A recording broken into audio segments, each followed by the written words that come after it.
રાજ્યમાં ફરી એક વખત સામૂહિક આપઘાતની ઘટના સામે આવી છે। દ્વારકામાં એક જ પરિવારના 4 લોકોએ જીવન ટૂંકાવતા ચકચાર મચી જવા પામી છે। એક જ પરિવારના 4 લોકોએ ઝેરી દવા પી આપઘાત કરી લેતા સમગ્ર પંથકમાં ચોકનો માહોલ છે।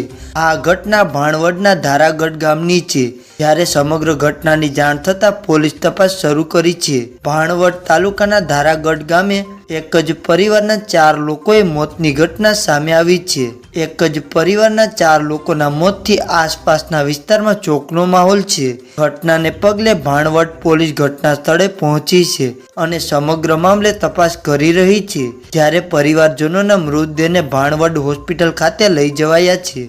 મળતી માહિતી મુજબ એક જ પરિવારના 4 જેટલા સભ્યોએ ઝેરી દવા પી જીવન ટૂંકાવ્યું છે। જો કે પરિવારે કયા કારણોસર આ પગલું ભર્યું તે અંગે હજુ સુધી કોઈ માહિતી સામે આવી નથી। સાથે જ ઘટના સ્થળે પહોંચેલી પોલીસે વિવિધ પાસાઓને ધ્યાનમાં રાખીને તપાસ શરૂ કરી છે અને સગા સંબંધી તથા આસપાસના લોકોની પૂછપરછ હાથ ધરી છે। સાથે જ પરિવારે આપઘાત પહેલા કોઈ સુસાઇડ નોટ લખી હતી કે કેમ તે અંગે પણ પોલીસ તપાસ કરી રહી છે। તો મિત્રો, અત્યારના સમાચારમાં હાલ બસ આટલું જ। હવે મળીએ એક નવા સમાચાર સાથે।